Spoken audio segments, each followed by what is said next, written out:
In a nutshell, this is a premium functional trainer that combines dual adjustable cables on the front uprights and an integrated lat pull down and low row in the middle, using 236 kilograms of weight stacks, which you can upgrade, but I'll come back to that later on.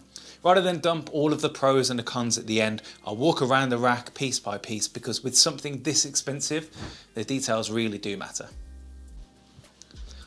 This rack is the foundation of everything in here. It's also where UK ceiling heights start to matter. The rack is made using 75 by 75 millimeter uprights with 1-inch holes, and it's almost overwhelmingly customizable with different finishes, layouts and storage options. One thing the US brands tend to lead the way with in comparison to what we have in the UK is the range of colors and finishes that they offer. I presume because of the amount of volume that they can manufacture over there. But my first con, so to speak, with this is the height options. It comes in two heights of 80 inches and 93 inches. And many ceiling heights in the UK will be 220 to 230 centimeters tall in a garage or a shed gym like this, which is shorter than the 93-inch option. But it also leaves space on the table if you have the 80-inch uprights. Take my space for example. Ideally I'd have my rack about 215 centimeters high, which is roughly about 85 inches. That way I could make the most of the pull-up bar and the lat pull down. I've thought about adding shims under the feet, but the rack is so damn heavy, I just haven't got a clue how to lift it up. With my rack, I've gone for the metallic black uprights at the back and then these beautiful stainless steel uprights on the front. Mainly because I love how the stainless steel looks, but also all of this was bought in the 15% off launch offer, but for some reason the stainless steel uprights were priced closer to 30% off, which I think was a pricing mistake which I took full advantage of.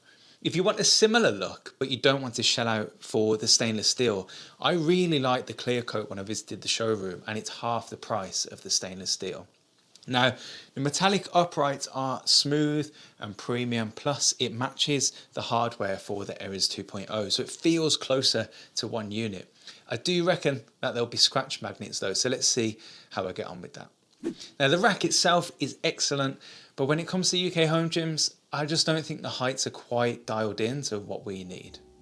Now, the cross member looks incredible, but it has its issues. First of all, it came with a small scratch, which has been bugging me, but it's not quite enough to send it back. But more importantly, it's a lot bigger than I thought it would be, and it's quite hard to tell on pictures sometimes. But on an 80-inch rack, I feel that it dominates the rack and it makes space feel a little bit smaller. Plus, I've hit my head on it a few times. If you're going with 80-inch uprights, I'd strongly consider the compact crossmember instead.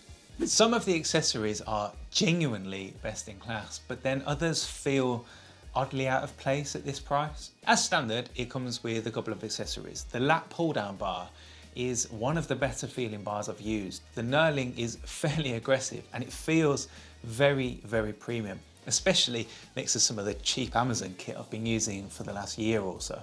Now, talking of premium, the D handles that come with it have quite a similar knurling to the lat bar and are pretty weighty. And when I compare these side by side versus a set of Primal Strength handles that I owned before, the Rep ones blow them out of the water. Considering if you buy these separately from Rep, they're £25 versus these at £20 from Primal, I would go with Rep every single day of the week. I'm not sure you need 4 of these though. Moving on to the pull-up bar, I originally wanted the multi-grip pull-up bar, but I plan on adding a Smith machine, which is due in later in the year, but I understand Rep is having some shipping difficulties. But with the 16-inch cross members like I have, it won't be possible to have both the Smith machine and the multi-grip pull-up bar. Now, the standard pull-up bar is okay. It's nowhere near as premium as the rest of the rack, and it's due to the matte texture finish or the powder coat on it that is pretty much similar to any other rack that you'll find. In hindsight, I wish I'd gone for the raw steel version. The powder coat they use on the bar is also the same as the spotter arms, which, whilst they're really heavy and sturdy, I would love a version that matches the metallic uprights and the Erez hardware, because it all just feels a little bit mismatched. Now, the J cups, on the other hand, are the most premium accessory. These are the flat sandwich J-cups and are a huge upgrade to what I was previously using from Mirafit and Gym Master. There's protective urethane everywhere, and the flat ones have a wider opening, which is useful if you have any specialty bars like a cambered barbell, for example. The powder coat is a beautiful metallic black, and I just wish they'd made the spotters out of that so that everything matches. Now, side by side versus my previous ones, you can just see the quality upgrade. Now, if you want to add third-party accessories to this, off the top of my head, Rival Strength S-Series could be a good option alongside factory weights and I believe the Bells of Steel Manticore system. Or Rogue, if you fancy. Now, I haven't added any storage to this rack because I turned my old Mirafit rack into the plate holders on the side, and adding storage to the areas would have meant that I couldn't have it flush to the wall. Now, Rep does offer storage wings, which look incredible, but with the pegboards, they're almost £1,000, and that is just way too expensive. And finally, the leg rollers, which are pretty poor. I bought these because I like to use them for split squats, for preacher curls, and now for the lat pull down. Now, the vinyl is very high quality. It's actually quite similar to the grippy vinyl on my Bulldog Gear bench, but for some reason, they just don't fit the rack, and they are really wobbly because they're too thin for the 1-inch holes. Plus, the linch pins on the side aren't attached, so I'm definitely losing those. And what's even more frustrating is that Rep US has just announced a 2.0 version, which, I quote, features a more robust build with tighter mounting tolerances. I just don't understand how you would launch a product like this in the first place. And it's small things like that and the cheaper powder coat on the spotter arms that when I finished unboxing everything, I had a genuine moment of post-purchase regret. Not because anything is unusable, but because at this price, you just expect consistency everywhere. Luckily enough, the moment I used the area system, all of that went away. Now, the heart of the area system is these huge dual 118 kilo weight stacks with integrated lat pull down, low row, and then the cables on the uprights. The main reason I bought this was to try and save space in here.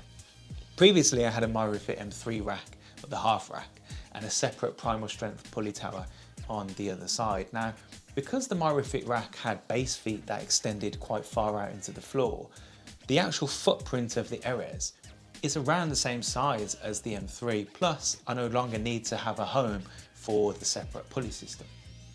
The weight stacks combined offer 236 kilos of weight at 2:1 pulley ratio, which means you get 118 kilo of feel weight with the connector, or around 60 kilos of feel weight on each individual pulley.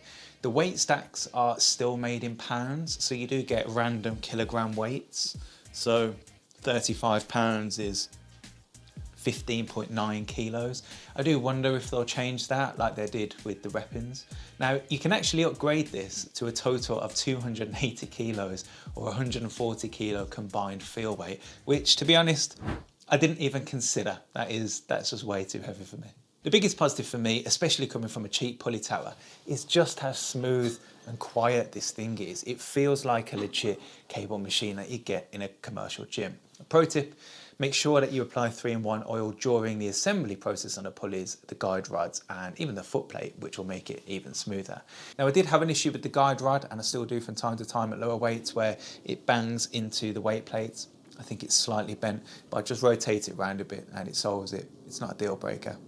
Again, thinking about space, I specifically wanted a unit that had a low row in the middle so that part of my body is within the space of the rack. Now, if you have more space, then you can do low rows off the front of many functional trainers, but I don't have that luxury. The second I trained with this, all of that previous doubt just disappeared. This is a proper cable system. It's not a home gym compromise. The question I had in my head with the 80-inch uprights is, would lat pull downs be an issue? Short answer is no, not with the bar that comes as standard. I'm 5'9" and there's a couple of inches spare on the lat pull downs, so that's a win. However, I did buy the Clever Built attachment, and there's a separate review coming soon on that, but that doesn't give me a full range of motion. I have a potential workaround, but I'll discuss that another time. Now, pull-ups are pretty poor. The multi-grip pull-up bar would raise you up a few inches, which is what I did on my previous rack. And technically you can still do them, but your knees are bent, it's not great. Luckily, I prefer the lat pull down anyway. Now low rows get a good range of motion, although not perfect. It depends how much of the stretch that you want. The foot plate gets more wobbly the further you pull it out, which isn't ideal, and it could be better. Saying that, I'm not really sure how they do that because it's only held in place with a pop pin. Now moving the trolleys up and down is definitely easier than my previous setup. The actual carriage for the pulley system, trying to move it up and down is really difficult. So now I'm pulling it and it's not too bad. But if I then want to push it up, you can see that it gets stuck. And I'm not exaggerating that. That is genuinely quite difficult. But then again, I think most things would be. Now, it's smooth, but it's not super smooth. You can do it one-handed depending on where they're positioned on the uprights, but it's usually just easier to use two. The Delrin plastic on the inside will protect the rack, so you don't need to worry too much about it scratching. Now, from what I've seen, the Rogue pulleys on the rollers look way smoother than this, but it adds bulk to the unit and they look massive. And I'm trying to be as lean as possible here, so every inch counts. Not that I can afford Rogue anyway. The biggest miss, and something I didn't even consider when purchasing, is that when the Smith machine is installed, I'll effectively treat this as a half rack, and then I'll do all of my barbell movements on the outside. However, because the cable pulleys and the size of the spotters, I won't be able to use them for flat or decline bench press because you can't get the arms low enough as the pulleys will be in the way. I wish someone in the UK would make a low profile spotter arms. It does help a lot in terms of space on the rack, but then just generally saving space for storing them. You can import some of the US brands, but it's pretty pricey. None of these are deal breakers, but they're exactly the things that you only discover once it's all installed. I won't bore you too much with assembly, so here's a quick 30-second breakdown. If you buy any 80-inch uprights and plan to add shims to boost the height, do it as you build the rack, not after like I have. It is way too heavy to move. Talking of being heavy, get the rack in position before the areas is assembled. The shroud is a stupid design if you're putting it up against the wall because you have to connect the bolt to the other side. So I've used pads behind it to get it into place. And finally, lay out the cables for a few hours to reduce any kinks before putting it together. Plan the build properly and you'll save yourself hours of frustration. This is a £3,000 to £4,000 decision, so brand trust and quality really matters. It's a huge upgrade to what I had previously, and to be honest, for the money, I'd expect that anyway. So why rep fitness? When looking at a few similar units from other manufacturers, I had some question marks. For example, Primal Strength has their MRX9, which will compete side by side with the Ares 2.0, and it's around £4,000. But the thing is massive, and it would take up most of my space in here. Force USA has their C20, but I was put off by their Trustpilot reviews. And then Extreme Fitness launched the EX5000 with a really competitive price. It's around £2,500 to £3,000 depending on how you set it up. But they released it without any decent marketing images, and they've since released some, and you can take a better look at it. And on paper, it's a real option if you want an all-in-one trainer like this. They've got tornado style arms, they've got a Smith machine, there's angled storage so you can still put it close to the wall. It's a real contender. But the polished branding of Rep and all of those US reviews just had me excited, and being a marketer in my day-to-day, that counts for a lot, especially when you're spending thousands on this gear. So who is this for? This is for someone who wants to maximize their space and get an 8 out of 10 out of everything. If you want 10 out of 10, you'll need separate machines and a bigger budget and a load more space. Right now, first impressions are excellent, but this isn't the final verdict. Time will tell how I get on with this, and in the summer I plan to do a 6-month review of this, and given competitors are innovating all the time, let's just see if this still stacks up against the rest later on in the year. And if this is overkill for your space, check out my Primal Strength Pulley Tower review. That might actually suit you a little bit better.